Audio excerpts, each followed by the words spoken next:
তারাপদ রায় হচ্ছেন শিশু সাহিত্যের একজন অন্যতম বিখ্যাত লেখক। কবি, গল্পকার, প্রাবন্ধিক ইত্যাদি বিভিন্ন বিষয়ে বা সাহিত্যের বিভিন্ন মহলেতে তার পদচারণা।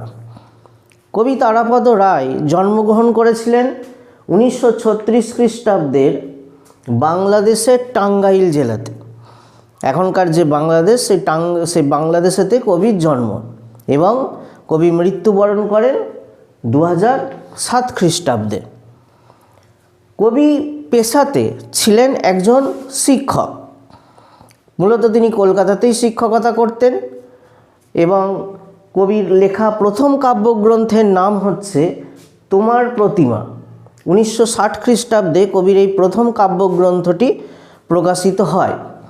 এছাড়াও কবির উল্লেখযোগ্য কিছু রচনা হলো ডোডো তাতাই পালা কাহিনী,